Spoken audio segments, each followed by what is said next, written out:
Sergeant Major, welcome to the Tales of Leadership. How are you doing? I'm doing great, sir. Thank you so much. I'm super excited and honored to be here. Yeah, it's an absolute honor and a privilege, one to have you on this show. And I know I've followed you through social media, and when I was following you through social media, I knew that you were going to be someone that I wanted to have on this show and be able to interview because I feel that we have such a deep connection and a passion for leadership. And reading through your bio, I kind of humble myself in a way of that you have, I think it's almost 33 years now of Yeah. service. And I mean, that's truly amazing. But if you could just take an opportunity of define who you are for our listeners. Well, I'm really, and I want to put this humbly because I'm no different than the average Joe. And I don't like to speak in cliches, but I'm really a down to earth type of person. Um, you know, when and I don't know if you're going to ask me this, but just to tell you a little about myself, I really had no drive or direction or discipline. So when I joined the military, I found something that I really needed, um, Mm. and it really set me up for a career and gave me the direction that I needed, and to the point where I longed for it more and more. I was hungry for it. Um, and I've been very fortunate with throughout my career. I've been in a lot of good positions, had a lot of great opportunities, met a lot of great people. And I really can't tell you how appreciative I am to be on this podcast. Really, I would consider it really kind of my first podcast. I was part of one other one, but I was super excited, and I know I was a hard target to get a hold of. I know you and I went back and forth for about 6 months, so I'm glad to be here, sir. Yeah, and I humbled that you would think that this is your first podcast.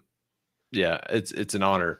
So, kind of starting off with of how you define leadership, and I always love starting off with this question because most of the people that I bring onto this show have different backgrounds. They're either in a strategic level leadership position, like where I was able to interview David Petraeus, or someone who is like in an entrepreneurial space, and everyone has a different definition of leadership.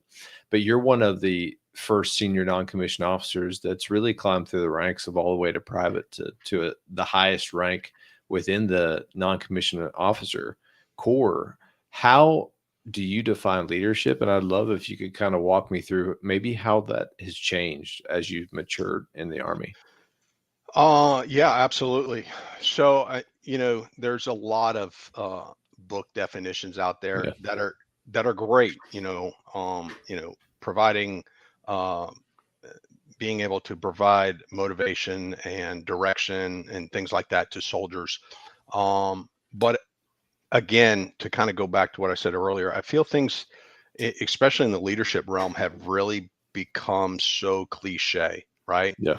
We read these definitions of or regulations of what they say leaders ought to be, and by all means, they are a great foundation. But I've been in long enough to see how that has truly evolved.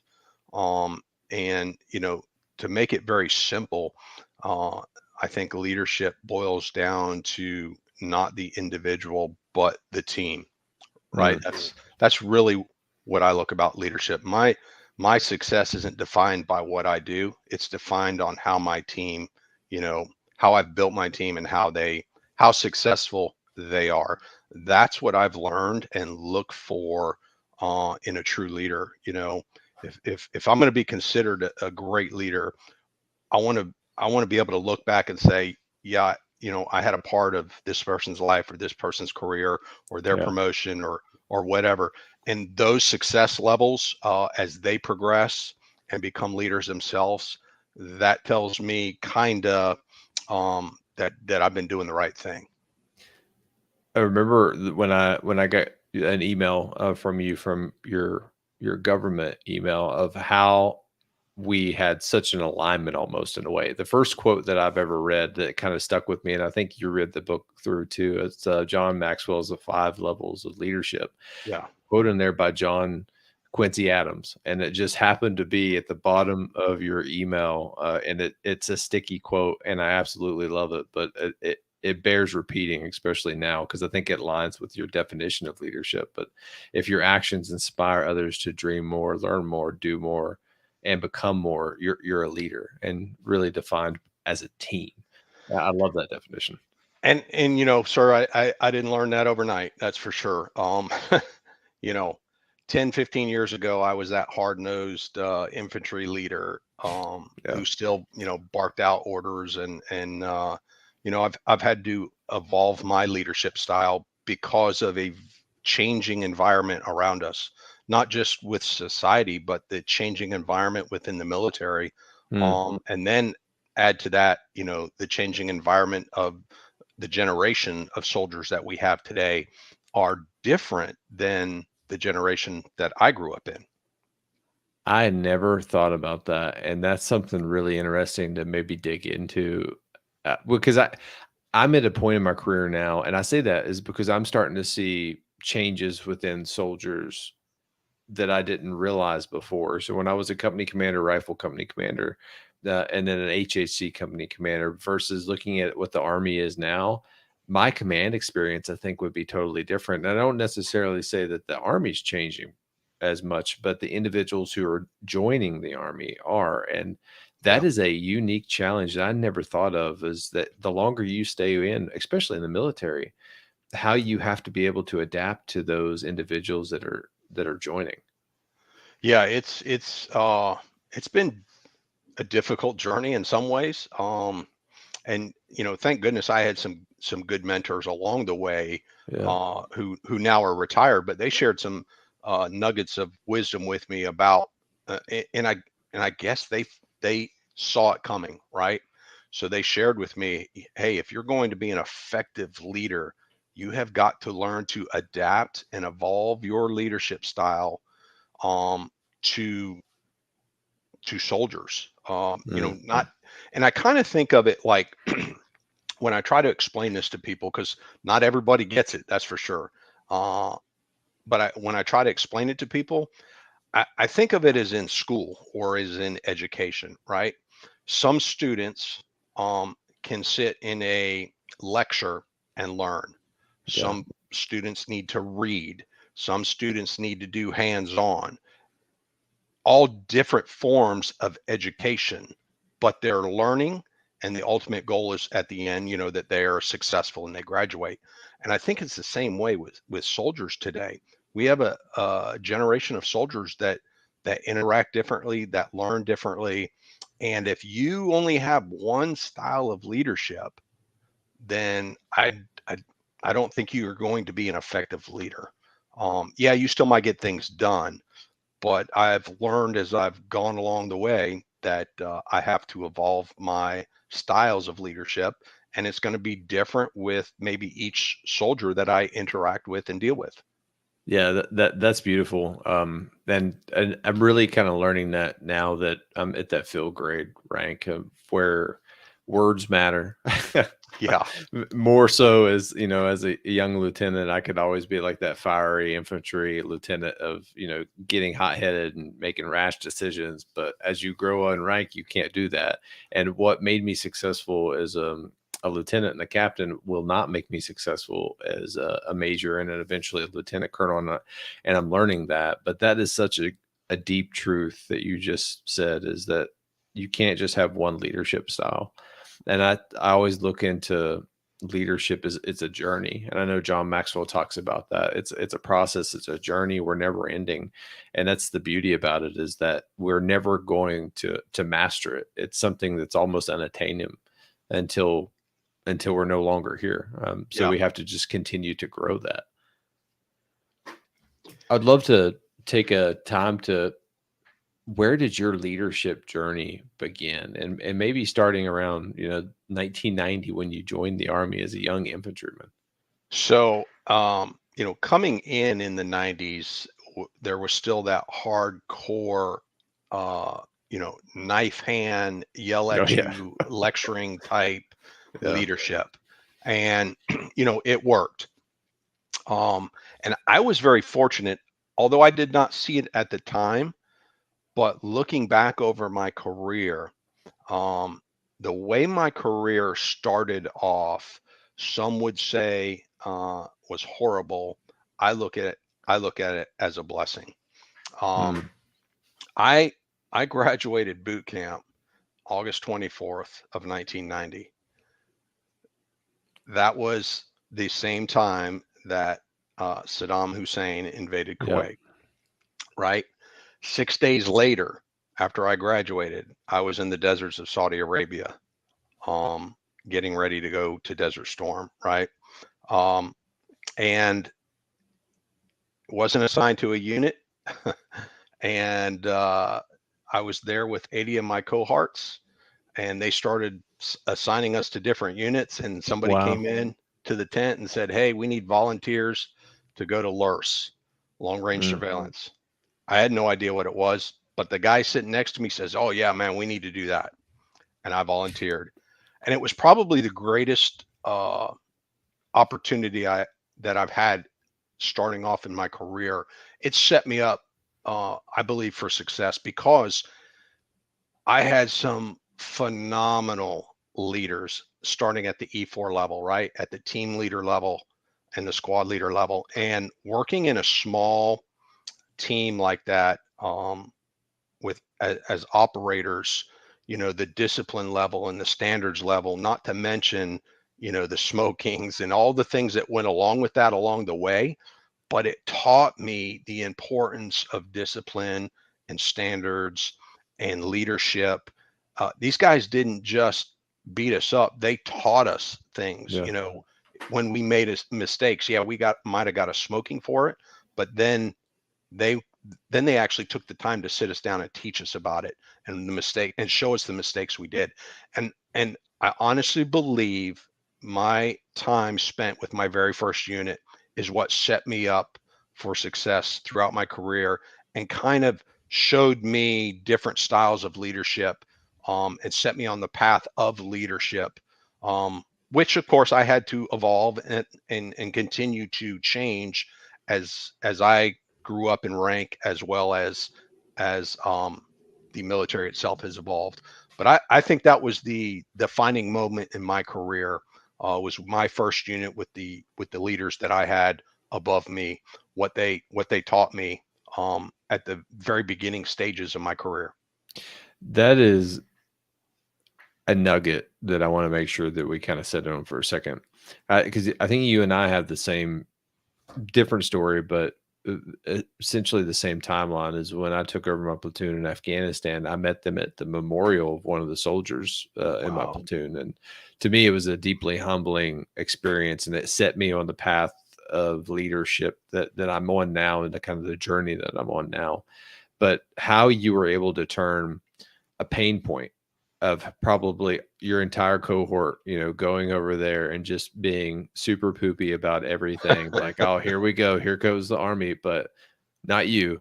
You started hunting the good stuff, and then you looked how you could turn that horrible experience into an opportunity, and then find an opportunity to go to the LURS, which is a really awesome school, by the way. So I Yeah. remember when I was graduating Ranger school, they were doing Rangers in action, and they flew 60 overhead with a bunch of people like hanging down off a rope, and I'm like, what are those guys? And then yeah, it's epic. It's such a cool school. How Yeah, did you do it's that? and what's funny is I'm still friends and stay in touch with my very first team leader from my first LURS unit. Well, Uh, we still talk to it today. He's out. He's retired. He calls me up every once in a while just to, he'll follow me. He follows me on social media, and he'll call me up after watching a video or something, and he'll be like, "I remember this and I remember that," and and it's amazing. And I always tell him, I always share that with him too. I'm like, his last name's Casper, and I always share that with him. I'm like, Casper, you don't realize the impact that you had on my career and on setting me up for success. as a soldier and as a leader. Of course, he'll deny that, but he really did. He had such an impact on my career and my leadership, I think, from the very get-go. How did you change your mindset? Because I think that's one of the most important things. Um, I don't know. I can't say for sure that a light bulb came on. I Yeah. realized as I progressed, right? So as an E6, my leadership style was definitely way different. And then you make E7 and you're not dealing with those soldiers on a daily basis, right? Now you're dealing with squad More leaders, added. Yep. right? So it's a little bit different, mentality and leadership style, dealing with your squad leaders and your team leaders, right? And understanding that, hey, you have a responsibility to develop and mentor, two levels down. Um, Hmm. so I couldn't be that hard. Uh, I mean, there was times for it, but that wasn't that was not the norm, right? Because they're not really developing and learning if all I'm doing is yelling and being hard on them. And then, of Yeah. course, as you make E8 and then first sergeant, it changes again all the way up through sergeant major. So I think it was a little bit at each level. I started realizing that I had to kind of change and continue. And I love how you use that, sir. That journey, Yeah. my journey of leadership. I had to continue that journey and continue to grow it and continue to evolve it at each level. Hmm. And I would say it was only maybe in the last 5 or 6 years. Well, actually, probably after my time when I became a NCOA commandant and being on the ground every day with those hungry Yeah. E4s getting ready to be leaders. I think that's when that light bulb came on about, hey, I've got to learn to change my leadership, and it's going to be different with every soldier that I interact with, because every single soldier is different in so many ways. Their background, their morals, their values, how they were brought up, what their military career has been. There's so many different things with each soldier, and you can't really be effective with just one style of leadership. And I think that's when the light bulb came on to me that I really had to change and evolve uh, my type of leadership.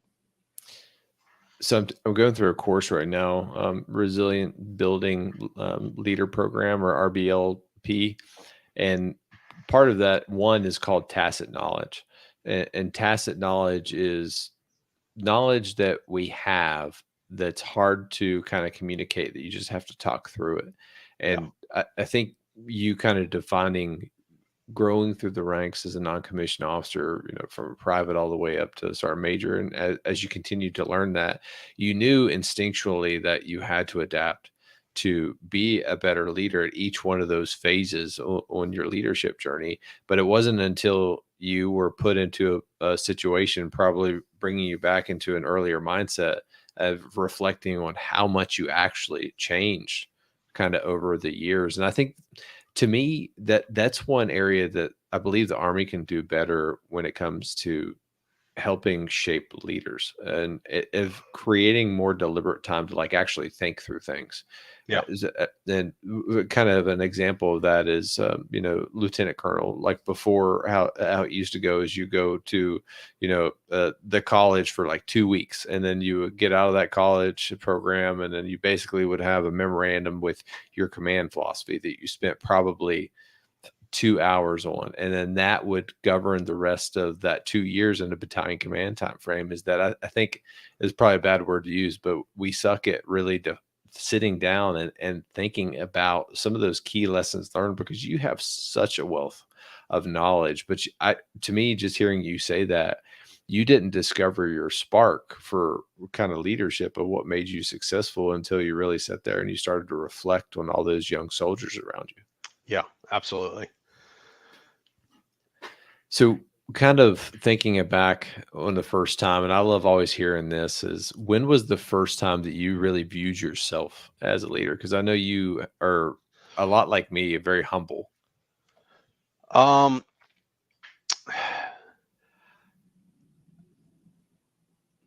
I mean, pinning on E5, going Yeah. from, being a specialist, being an lower or junior soldier, right? Was a big event for me only because uh, I had a squad leader and my first sergeant who were I would say we were pretty close to each other. Both kind of took me under their wing.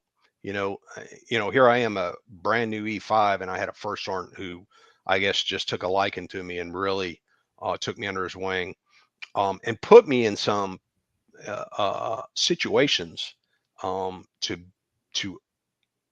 develop my leadership. Right, Yeah. right or wrong, he put me in some difficult situations, and then if I didn't make the right decision or maybe didn't do things the best way, then both of them would share their experiences with me and help develop me. So I first felt it, as a young E5, but I don't really think I uh, understood it to the point and understood the responsibility and the power that comes with leadership, until I was an infantry instructor, and being on the platform every day. Mm. One thing about infantry guys, they're gonna sharpshoot you if you don't know your stuff, right? Yeah, 100%. Um, so I had to be ready, and in the I, just being on a platform and then being in the field and training with these guys and teaching these guys on a daily basis, I realized how uh, how powerful and important leadership was, Mm. and I think that's when I first realized, what, I'm in the beginning stages of being a leader, right? I've got this whole squad or this whole team of students that I'm teaching and instructing, that are getting up and going to bed on my every word, right? And learning things that's going to help them become better infantrymen, a better warrior, and a better leader in the future. And that's, I think, uh, when I really realized, that I was being a leader. Mm. So I would love to hear, 33 years. What was your most challenging job? My most, and this doesn't happen very often. My most challenging job was being put into a position that was outside of my wheelhouse, right?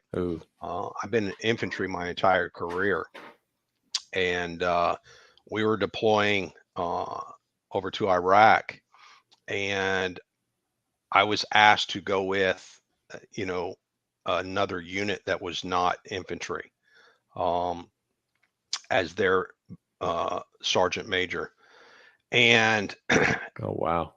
I I was excited, but I was nervous and I was Yeah. uncomfortable with it. Um, because all I knew was, infantry soldiers. And it was very challenging because the um, the leadership I had was not very receptive Mm. to me coming in, because I was kind of like the outsider. Uh, and I had some struggles with it, but um, I learned a very valuable lesson, and it's kind of sad that it took me that long. Here I am already a sergeant major, uh, to realize that, what, there's great soldiers out there that aren't just infantrymen. Yeah. Um, and I guess in my mind I knew that, but now I got to see it in person. Uh, so being in that, leadership position outside your normal comfort zone, uh, was kind of a struggle for me at first. But again, I learned to adapt to it. I just continued, you know, trying to be the example, learning as much as I could. It was a non-standard sec 4 type mission anyway, so the foundation of what we were doing I was comfortable with. what I wasn't comfortable with was the style of leadership and the different types of soldiers that I was used to being around on a daily basis was different. And that Mm, probably, honestly, really helped me to realize that, Army's way bigger than just yeah. combat arms or just, one MOS. It's probably not as cool, but it's definitely bigger. Absolutely. That reminds me of, where I made a career pivot 2 years ago, going from the infantry and acquisitions, and the first interaction of me taking over a civilian team, and the civilian team was 40, 50-year old men and women. Some have master's degrees in engineering that I can't even spell, and I'm thinking to myself, very nervous, is how is this 35-year-old major going to lead this group of civilians? And thinking, kind of having a perception in my mind that almost an imposter syndrome, I guess, in a way, is that Yeah. I don't have what it takes to lead them. But then leading back on, okay, all the skills that I've acquired over my leadership journey, and I think that's what I'm really hearing from you, is where you've been able to be so resilient, is that you have so many tools in your toolkit. So when you do take over a leadership position, it doesn't mean that you're unprepared when you feel that level of anxiety. It just means that you're stretching yourself and you're having to lean into your rucksack and you're having to pull a toolkit out that you have, but you Yeah. didn't know you had. Yeah. And I think, honestly, that's important. It's an important skill that needs to be shared and taught to others, because Yeah.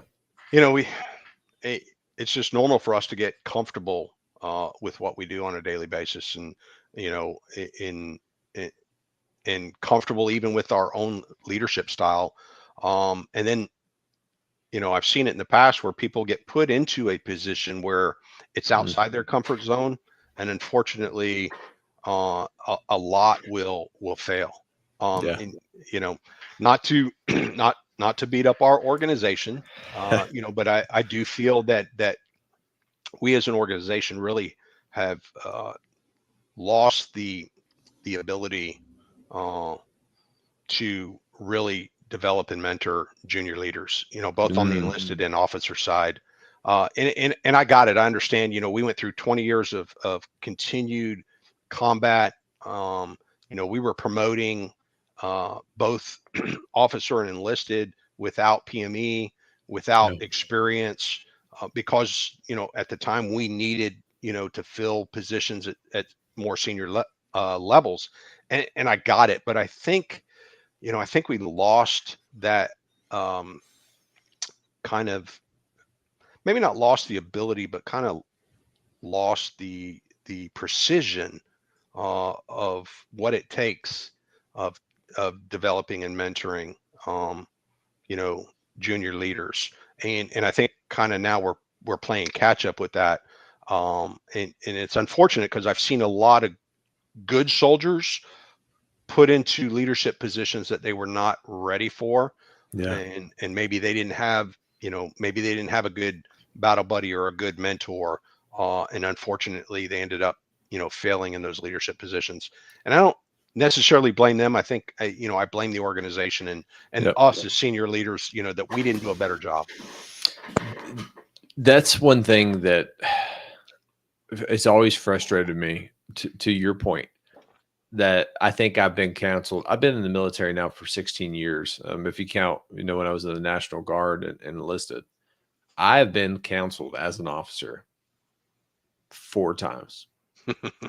It just blows my mind. And when I was a company commander, and I made it a point that, hey, everyone's going to get counseling. You're going to get initial counseling and you're going to get quarterly counseling, and, Yeah. and I owe it to you to do that. And we would create time in our day. I didn't care what we were doing training wise. We would have those sessions.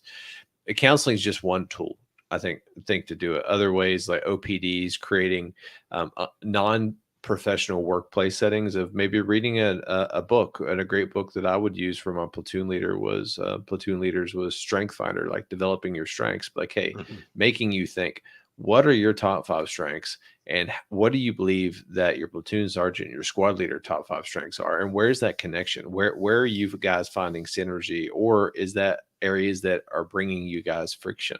But I would kind of love to hear, and that was a question I was going to ask you. You totally stole my thunder. what what was the biggest challenge kind of facing the Army right now? But then how can we kind of fix that issue? And I think that's one of the challenges. It may not be the biggest challenge that you see, but how do No, you fix that mentoring issue? so again, going to use another cliche, but we got to get back to the basics Yeah. of mentoring and developing. I remember uh, as a young private and specialist, when we used to have sergeant's time, Yeah. how important that was. Not only was I learning my infantry skills, right, but it gave an opportunity for my leaders to develop me and teach leadership skills, right? And we've got so busy with training, with we went through years and years of 350-1 mandatory training, right? Oh yeah. Um, and, and I honestly believe, and I kind of argue this point with people because they don't see it, but I've I've been saying, man, we've been in combat for 20 years. We know how to train. Yeah. Every time I go to the field, every time I see soldiers in the field, man, they know how to get out there and get after it and train, right? So we spend so much emphasis on continued training, right? All these different training events and venues, and again, training is important, but I think we need to start looking at areas that we um, can kind of maybe cut back on a little bit and Yeah. focus more on ODP and NCODP. And we've all got the books, we've all got the manuals, right? Hey, it's a requirement, you do this and we do that.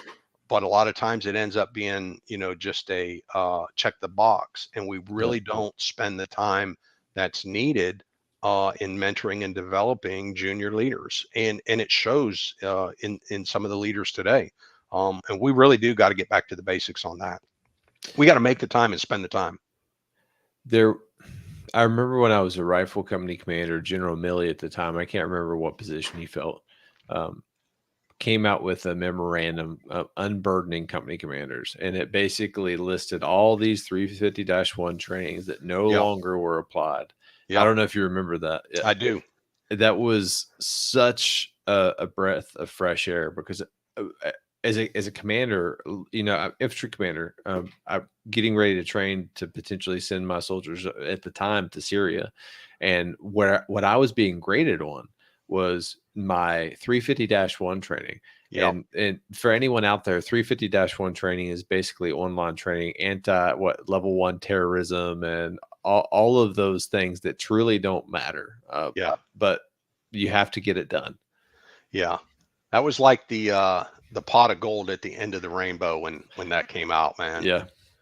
It really Yeah. was. It took so much weight off of my soldiers as a company commander, the where I could get more time back with my organization. And I think that's a universal trait, especially where I'm seeing now in the civilian realm and civilian organizations and industry, is if you can spend time with your people. It kind of goes back to the rule of mirrors, is that a leader spending time with their organization, whatever you do, whatever you say, is going to be replicated within that organization. And if you value things that do not align with building or mentoring or coaching people, well, Mhm. then that type of behavior is going to be replicated. And the theme, that I've kind of heard so far with this podcast is that's kind of where the Army's went. We've been Yeah. so busy being busy that we forgot about our people. And, one of the key tenets with the Army is people first and mission always. And that's one reason that I absolutely love the Army, and I don't want to get out. They might have to kick me out one day, is that I love the people and I love the mission. That's why I'm still here. I love what I do, and I absolutely love the people. And that's one question I wanted to ask too is, what drives you to keep serving in the Army?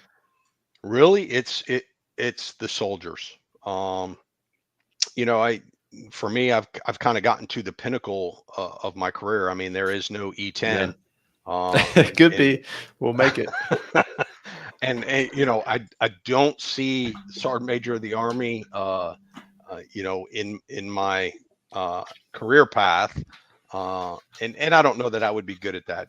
The you know, when I when I went up and met with sergeant major Grinston, was it last year? I think it was last year. Um, Man, the amount of stress that he's under, and all the dealing with all the DoD civilian employees and all Oh the yeah. senior military leaders, and all the politics that are involved in that position. I Mm. honestly, as honorable as it would be to be the SMA, I don't know that I would want it. You said a word that I despise, but I'm learning more and more that I have to learn how to do it is politics. Politics. The older I get in the army, the more that is predominant and depending on your success or not. I want to go back to the days of where my salt is measured on my performance and in Yeah. my team's performance, not if someone likes me.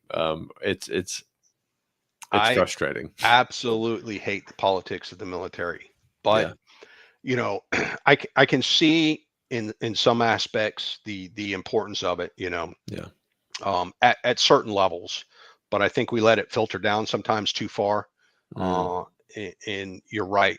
Politics shouldn't play at all when it comes to performance or selection of people. Right? It ought yeah. to be based off of those soldiers' performance, and not the politics or the good old boy system that you know goes along with that stuff.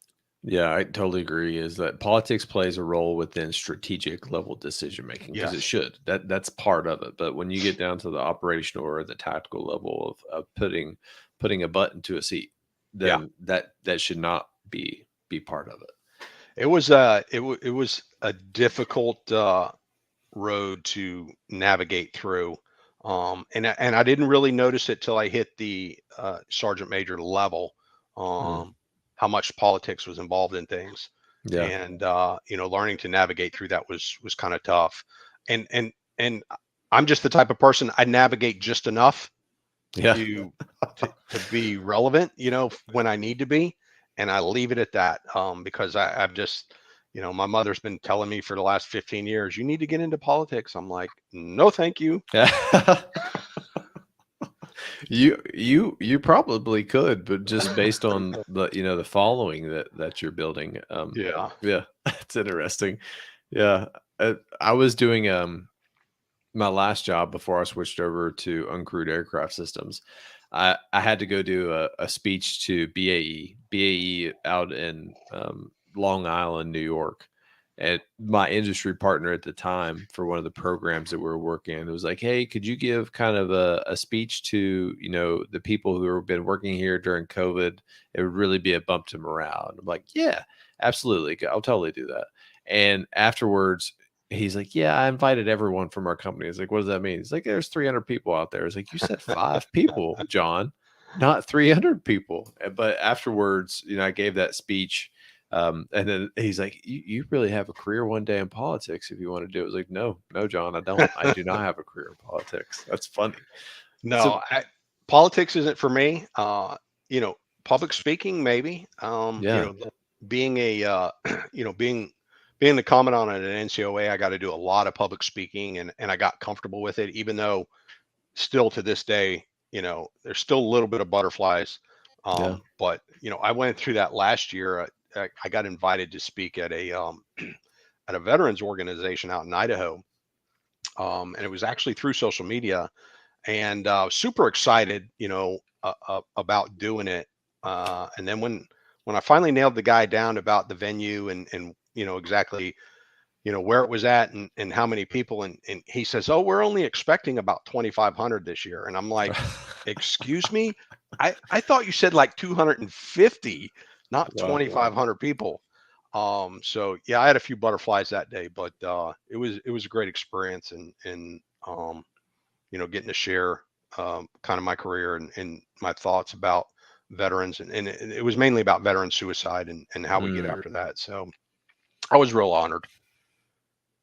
I would love to kind of hear what was some of the main points with that, because as selfishly I say that because one of the whole reasons I started this podcast was that I looked at the epidemic in the military right now of, our sons and daughters, the greatest resource that our country has, Yeah, taking their lives for things that are completely preventable. And to me, it comes down to poor leadership. And that's one reason that I started this whole journey, is that if I can teach junior leaders at a young age what the right path of being a good leader looks like, mm, maybe it could save a life or two down the road. And that's the whole genesis of everything that I've done.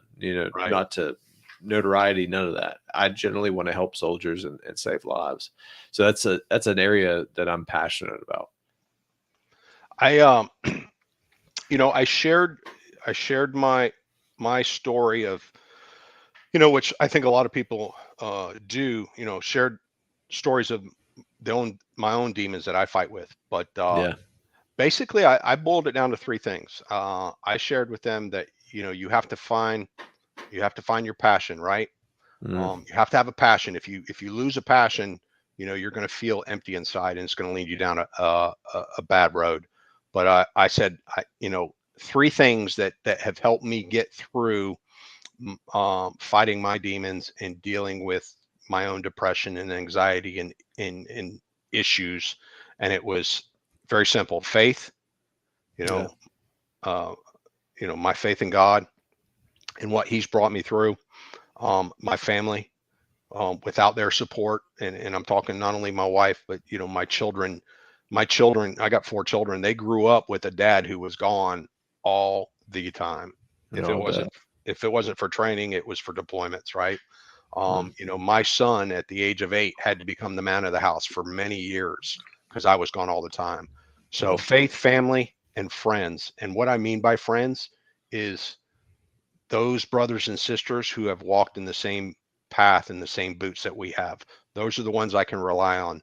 Those are the ones that I can talk to and tell my stories and share my demons with, because they've been there and they understand.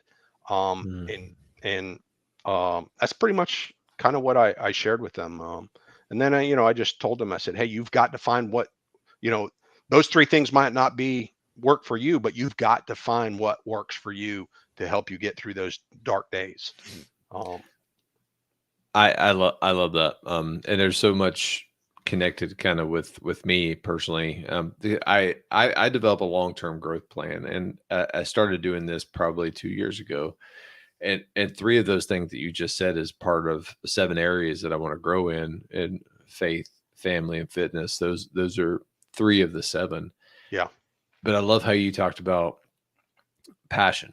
And if you don't find something that you're passionate about doing, then darkness is going to creep in. And it's funny in a way too, is when I started doing this podcast and getting more active on social media, of how a lot of negativity would kind of invite itself into your message feeds and like all these yeah, private messages, and then you just have to kind of push through that. But the formula that I've had is a passion, finding your passion, something that you have a burning desire to do that gets your heart engaged, finding your purpose, because we all have a God-given purpose, but we have to hmm find what that is on this earth, and then having perspective, or a plan, being able to figure out how I can use my passion and my purpose to actually go and make change. I love everything you just said. I would kind of want to get now into where you currently are on your leadership journey. I know you're working on your leadership bachelor's degree. I can't remember where it's from though. yeah. Trident International University out of California, uh, Oh, bachelor's degree in strategic leadership with an understudy in interdisciplinary behavior. And I don't know how that got rolled into it, but wow. I will tell you, it's been interesting. Uh, so that's a so what made you one choose that degree? So honestly, the reason I went with Trident University, the Sergeant Major's Academy finally Yeah. became an accredited schoolhouse. That's Um, amazing. yeah, that and because of that, you were able to, with certain colleges, submit your I forget what they even call it, but basically your military transcripts, right, of all your Oh career and what man, you've done. The J something. I used to Uh, know what the yeah. yeah.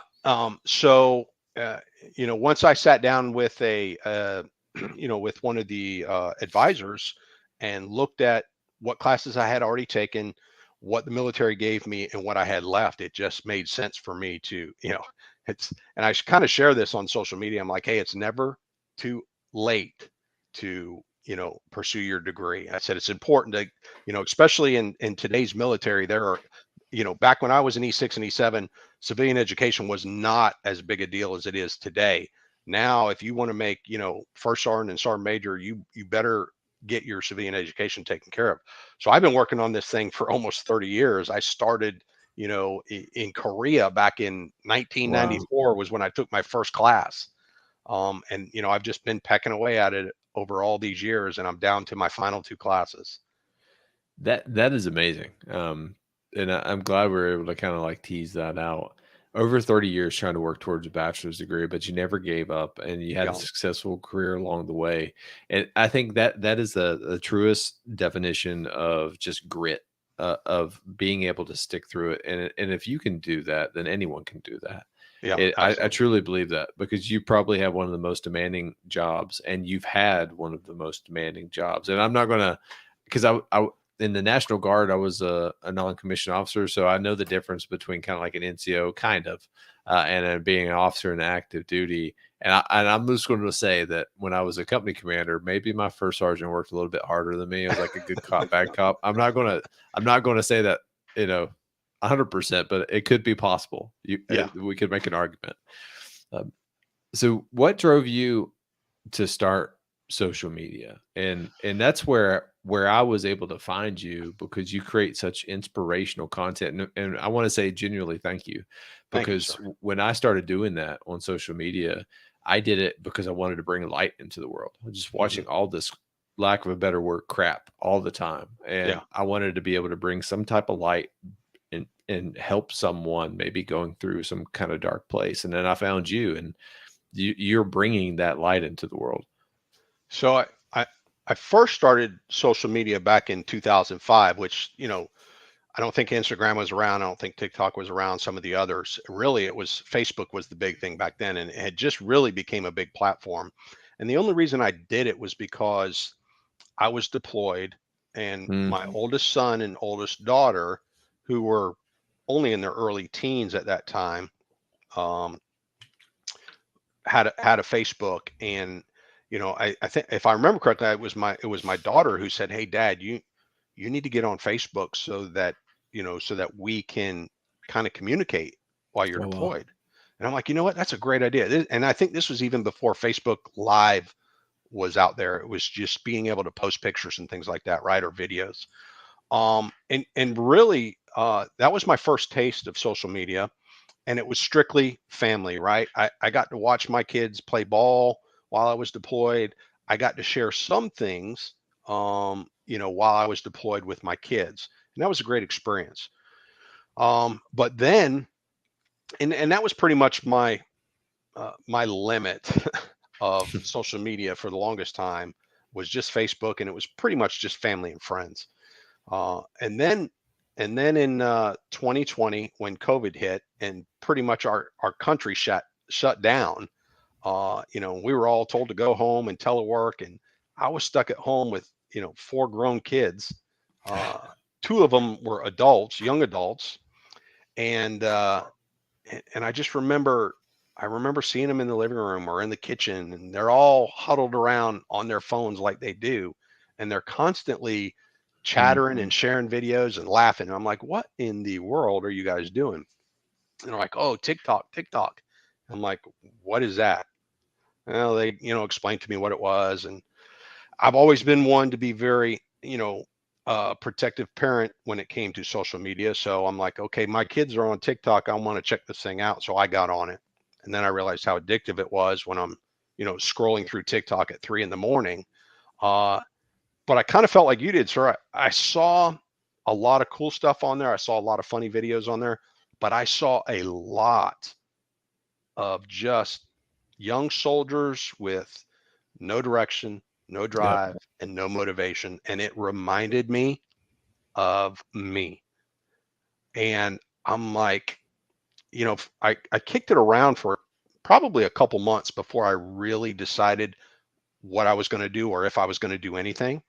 And I actually talked to my wife about it, and she was like, that would be a good niche for you to run with. And I'm like, you know what, I'm gonna try it. And I said, you know what, I'm just going to get on there and I'm going to share some experiences. I'm going to share some motivation. I said, there's so much negativity and hate in this world. And we Yeah. have a lot of young soldiers that are looking for guidance, have questions, or just need some positive some positive encouragement. I said, I think I can provide that. And I started doing it. And it took off like a wildfire. And I got labeled the sergeant major of TikTok, and it just stuck with me, and I've run with it ever since then, and it's been a crazy ride, but it's been great to see the amount of soldiers that I've been able to talk to and impact that I've never even served with side by side. Right, we've never even crossed paths, but so many that I get to talk to on a regular basis through social media. Yeah. I you kind of reminded me of Matthew, chapter 5, kind of verse 14, as you were talking through that. You are a light in the world, a town built on a hill cannot be hidden. Neither do the people light a lamp and put it under the bowl. Instead, they put it on the stand and they give the light to everyone in the house. So in that way, and this is a theme that I've seen now through this, is that you were able to adapt your leadership, starting as a private all the way to a sergeant major. But also, that's the beauty about leadership. You're a leader, you're a father, you're a husband, a Hmm. leader of yourself. And you saw your kids being distracted by this disruptive technology. And then you really started digging into it. And then you saw, hey, there's soldiers that are just on here, have no clear direction or purpose. I could be that direction or purpose. I could be that light on that hill. And you just adapted your leadership style. Again, it's funny, and that's why I love podcasting, because I can kind of sit back from an aerial perspective and walk through a leadership's journey, a leader's journey. And I love how that's the theme, that Yeah. you are a resilient leader, and it just continues to manifest itself regardless of the technology or the method. Thank you. I tell you, and this, I'm sure, being on social media, there's going to be people that attack you and Yeah. send you, leave nasty comments and all that. And I struggled with it at first, and again, I'm going to go back to Yeah. my wife, who has been there. We were married before I came in the service, so she's Oh, wow. been she's been with me through the whole thing, right? 34 years. But she was the one that she just sat me down one day because I was getting all spun up about some comments that were Yep. left about me or this or that. And she's like, why are you even letting these people bother you? Yep. She's like, they don't know you. They don't know your career. They don't know what you've done. They don't know what you've been through. And you're letting them distract you from what you're trying to do. And I was like, it was like a brick hit me in the face. I'm like, man, you are so right. And ever since then, I've kind of just washed my hands of it, and I don't let it affect me. I just try to move on from it. Yeah. That was the hardest thing for me until my wife, kind of my rock, walked me through that too. Is like, why are you listening to people who have the hate and negativity? You're trying to make a difference, Yeah. and I kind of go back to a leader. You're not. It's not a popularity contest. It doesn't matter the decisions that you make. There's going to be people in your organization that love you, that are, Yeah. he's okay, and then I absolutely hate that Yeah. guy. And it doesn't matter. There's always going to be like that. And social media is the same way. There's going to be people out there that just are genuinely unhappy, and they're going to try to bring you down. Yeah. So walk me through. because I want to be respectful of your time and try to finish it at the hour mark. But I know that you have a really interesting operations boot crew that you've kind of created. And if you could maybe walk through that, what is that, and how can Sure. people support it? So it's a nonprofit that my wife and I started, and I can remember the many times being deployed that my wife and kids and family, and my kids grew up in a private school, so a lot of times the school would get involved in collecting things, and then they would send over care packages, and I know you've been Hmm. there, you've received care packages, Yeah, and it don't matter if you're a private or you're a sergeant major, receiving a care package from home when you're deployed makes a difference. best day ever. Um, and so um, I met up with uh, one of the guys off of social media, off of TikTok, Sergeant First Class Smash Ohana, I think is his name Okay. on TikTok. I'm sure you've seen him. He's pretty Yeah. big. He's got a little over, I think, 1 million followers. But anyway, they were getting ready to deploy. Me and him had talked a couple of times through messages and things like that. And him and his platoon were getting ready to deploy. And I'm like, hey man, I said, me and my wife would love to support you guys where you're deployed. I said, if you get me your, APO address, I said, hey, we'll try to send you over some stuff. I said, send me a list of, you and your guys can't get while you're over there. Cause I know depending on where you go, sometimes you can't get stuff. And Yeah. sometimes there's just certain stuff that you want. Right. So we started supporting them during their deployment. We were sending over, probably 10 to 12 huge boxes, every couple weeks. And it just, I guess word got out and people started, hitting me up about it. Hey, I'm deployed, would love to get a care package. And I was like, okay, great. And so me and my wife just started doing it and it grew really fast, really big. And my wife's like, we can't keep this up. And plus people started donating. So I had just mentioned it one time on a video that we were doing a big shipment, and hey, if anybody would like to jump in on this and help out to send some stuff to some soldiers, let me know. And immediately I started getting messages of people that wanted to donate money. Oh um wow.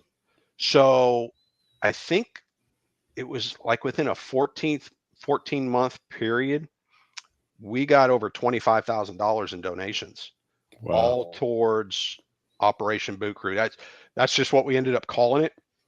And so we filed, for a 501c3 and made it a nonprofit. And we've just kind of been trying to build it and still, I know we've kind of pulled out of Afghanistan, but we still have, soldiers in Syria. We got soldiers in Iraq, Poland. So, yeah, we try to link up, and I'll see a video of somebody who's deployed and I'll just reach out to them. I'm like, hey, you know, I love Operation that. Brute Crew would love to send you a care package. Send me your APO address, and we'll get something out to you. Uh, and so we've just been doing that. Matter of fact, I'm working with a private school right now who's doing a big collection to help us out, and we're gonna send that out. We just did one for uh, Girl Scout cookies. So Mm. young girl she had mentioned to my wife that she had a goal. She was selling Girl Scout cookies. She's like, I have a goal to sell 100 boxes strictly for deployed soldiers. And I said, you know what? We can help each other. I said, I'll buy 100 boxes from you right now and we'll ship them to deployed soldiers. So it's really been an honor to be a part of that and to do that, and it's really taken off good. And I've had a lot of great support from people all over the country, people who don't even know me, but they're willing to help out. That's amazing. Yeah, that's absolutely amazing. And what's the best way to kind of find that and add value to you? So I have a Facebook page for Operation Boot Crew, and I also have an Instagram page for Operation Boot Crew. And then in it kind of talks about, Facebook has our mission statement and ways that you can donate towards it. I just recently did and I had to have somebody help me with it. I guess an Amazon wish list. Mm. And I put that on my link tree for both my Instagram and TikTok bios, where people can go in and just purchase, things based off of this list to help, and then it ships to us, and then we ship it out with our shipments. Wow. So last question before we get to the final show segment, and I have so many questions that I wasn't able to get to, and it always happens, but that's okay. But what advice would you give to a new soldier that's just starting out in the military? Today, a new soldier coming in today's army, the advice I would give them is go all the way through your first contract before you give up on the army, Hmm. right? And because I think a lot of soldiers, I was fortunate, my first duty station and contract, as much as I might have hated it then, I realize now the importance of it and what it taught me. And and and I think soldiers just give up too early, right? Yeah. They run into some challenges or some obstacles, or yeah, maybe they've run into some bad leadership. I'm not going to deny that it's out there. But what I will say, and I stand firmly on, is there are way more good leaders than there are bad leaders. There are way 100%. more good stories than there are bad stories. Just with today's social media, it's so easy for the negative and the bad press to get out there quickly, and people jump all over it, and it just runs rampant. And there's just not enough of us telling the good news stories and highlighting the great leaders that are out there. So I would encourage young soldiers coming in today, hey, don't give up so easily. Work through the challenges, work through the obstacles. I promise you, it gets better as you stick it out and you keep going. Yeah, that's amazing advice. So, final show segment. If you ever heard my podcast, you probably get a kick out of it, but I call it the killer bees. So, be brief, be brilliant, be present, and be gone. So, same four questions I ask everyone. If you're ready, we'll get started. Let's do it. So, what do you believe separates a good leader from an extraordinary leader? Wow, that's a great question, sir. Um,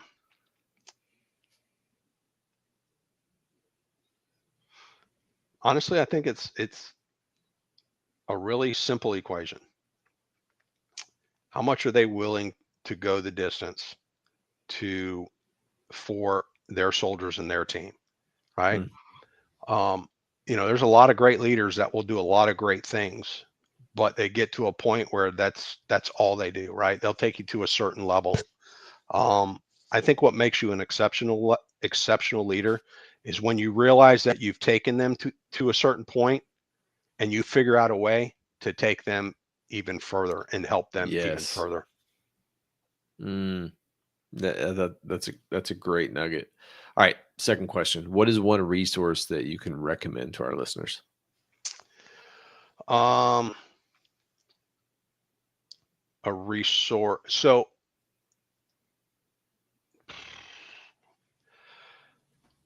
all right. So I'll give you two real quick. One, and this really could apply to anybody, right? It doesn't necessarily have to be military. If you don't have yourself a good mentor, get you one, Yeah. right? They're out there. Find one. Um, you know, uh, Make it a point to find that person that will help develop and mentor you, right? Number one. Number two, read the book by retired Colonel McKnight that he Mhm. wrote. And I had the title of it. It's his book about uh, Mogadishu and his experience there. But it's not just a book that talks about what happened there. It talks about the leadership that went on during that operation, Oh, and wow. the politics that were involved in it. Yeah. It was The an dirty eye word. Yeah, it was an eye-opening book for me.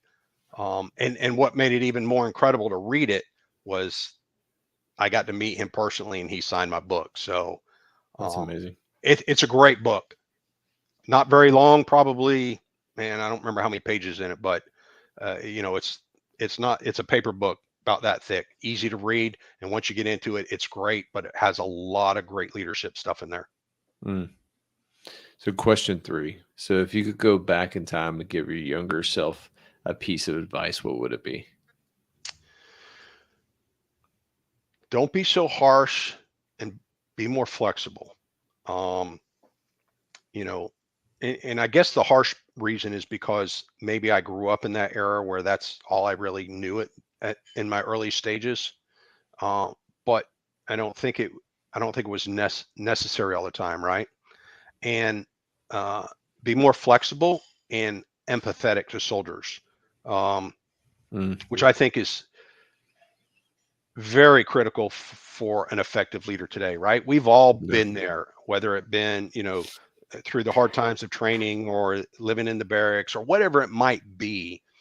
But if you're going to be an effective leader, you've got to be able to have empathy. And what I share with young soldiers is what that means to me is, yeah, I can look on your OCP jacket, sir, and see your last name, right? So I Yeah. know your name, McMillan, right? I'm talking about understanding soldiers and knowing more than just their name, right? Mm. Knowing their family, knowing you don't have to send birthday cards and Christmas cards and presents to the kids, but the more you know about your soldier and their families will help you be more empathetic when they bring you their problems. And Mm. if you can't be empathetic to it, they're never going to bring you their problems. 100%. That's beautifully said. 100%. So this is probably the easiest question I've ever asked anyone because you're probably going to be the easiest one to find. But how can our listeners find you, and how can they add value to you? So I'm on global. Not Yeah. that that really matters. I'm all over social media. I do have a Facebook under my name, Lawrence M. Ogle or Lawrence Ogle. I typically keep most of my Facebook to family and close friends that I talk to a lot. But I'm on Instagram. I'm on TikTok. I started a YouTube channel not too long ago. I'm trying to build that platform as well.